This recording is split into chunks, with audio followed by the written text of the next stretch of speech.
Es ist eine der größten Polizeiaktionen gegen Extremismus, die es in Deutschland je gab. In den frühen Morgenstunden schlagen sie zu. Spezialkräfte der Polizei stürmen Wohnungen, vollstrecken 25 Haftbefehle und beginnen mit umfangreichen Durchsuchungsmaßnahmen. Wir werfen den Festgenommenen Mitgliedschaft oder Unterstützung einer inländischen terroristischen Vereinigung vor. Die Vereinigung hat sich nach unseren Erkenntnissen zum Ziel gesetzt, die bestehende staatliche Ordnung in Deutschland, die freiheitlich-demokratische Grundordnung unter Einsatz von Gewalt und militärischen Mitteln zu beseitigen. Auch in Hessen schlägt die Polizei zu, durchsucht die Objekte von 6 Personen, nimmt 3 fest. Unter ihnen der Hauptbeschuldigte der Gruppierung, Heinrich XIII. Prinz Reuß aus Frankfurt, der als Immobilienunternehmer arbeitet. Der 71-Jährige vertritt seine schrägen Reichsbürgerthesen bereits seit einigen Jahren öffentlich. So trat er 2019 beim World Web Forum in der Schweiz als Redner auf und erklärte, dass die Bundesrepublik kein souveräner Staat sei, sondern nach wie vor von den Alliierten kontrolliert werde. Seine Familie, das Fürstenhaus Reuß, distanzierte sich laut einem Bericht des MDR bereits vor einiger Zeit von ihrem Verwandten, nennt ihn verwirrt. Nach den Plänen der Verdächtigen sollte Prinz Reuß im Fall einer gewaltsamen Machtübernahme an die Spitze einer neuen Regierung gestellt werden. Doch wer sind diese Menschen? Oliver Gottwald ist Rechtspfleger und Blogger aus Offenbach. Er beschäftigt sich seit Jahren mit der Szene der Reichsbürger.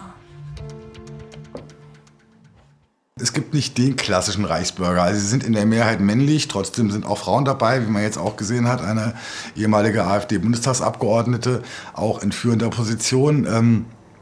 Es sind überwiegend Leute aus dem eher rechten konservativen Spektrum. Es gibt allerdings auch Reichsbürgergruppierungen, die eher, ich sag mal, linke Hippies und Aussteiger ansprechen.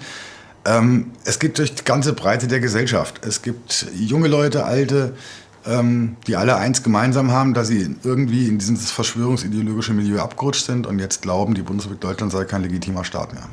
Sie weigern sich oft, Steuern zu zahlen, erkennen offizielle Dokumente nicht an, stehen im Konflikt mit Behörden. Der Verfassungsschutz rechnet der Szene rund 21.000 Anhänger zu. Alles Spinner, wird in der Bevölkerung oft gesagt.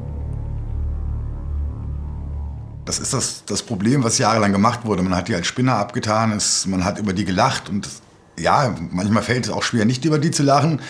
Aber diese Ideologie ist verfassungsfeindlich, ist staatsfeindlich, ist antidemokratisch.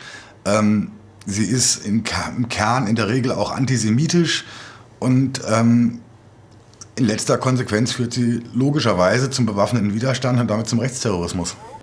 2016 schießt ein Reichsbürger in Bayern im Morgengrauen auf Beamte einer Spezialeinheit. Ein Polizist stirbt, 2 weitere werden verletzt. Erst danach habe man die Bedrohung ernst genommen, kritisiert Gottwald. Die Gruppierung, gegen die die Polizei nun vorgeht, ein weit verzweigtes Netzwerk mit Beschuldigten in 11 Bundesländern, Österreich und Italien. Neben Reichsbürgern rechnen die Ermittler auch Corona-Querdenker und Anhänger der QAnon-Verschwörungsideologie zu der Organisation. Diese Gruppierung jetzt, was man so bisher hört und liest, ist halt schon, hat eine andere Qualität. Also dadurch, dass es halt eben nicht nur so, ich sag mal, der klassische Spinner ist, über den man sich vielleicht ein bisschen lustig machen kann, sondern dass eine Richterin und ehemalige Bundestagsabgeordnete daran involviert ist, dass Adel involviert ist, dass Angehörige vom Militär oder Ex-Angehörige vom Militär, auch von Spezialeinheiten da involviert sind. Also das hat schon eine andere Qualität als die bisherigen Gruppierungen, die es gab. Sowohl von den Führungspersönlichkeiten her, als auch von der Möglichkeit, Waffen zu haben und die auch einzusetzen, und zwar gekonnt einzusetzen. Von einem Tag X soll die Gruppierung angeblich gesprochen haben. Nach Erkenntnissen der Ermittler soll es unter anderem um einen bewaffneten Angriff auf den Bundestag gegangen sein. Die groß angelegte Razzia und die Arbeiten der Ermittler, ein Riesenschlag gegen den Extremismus. Doch kein Aufatmen, so Gottwald. Da wird es immer wieder dazu kommen, da wird es immer wieder Leute geben, die sich bewaffnen wollen, die sich so weit vernetzen. Also das heißt, man kann jetzt nicht sagen, wir haben die jetzt ausgehoben, das Thema ist erledigt, sondern man muss wachsam bleiben. Und das gilt nicht nur für den Staat, sondern das gilt in erster Linie auch für die Zivilgesellschaft. Auch wir müssen wachsam sein. Also wenn ich mitkriege in meinem Umfeld, dass sich Leute radikalisieren, dann muss ich auch da ein Auge drauf haben. Monatelange Observationen gingen der Razzia von heute früh voraus. Was damit wirklich verhindert wurde, werden die Ermittlungen der nächsten Tage nun zeigen müssen.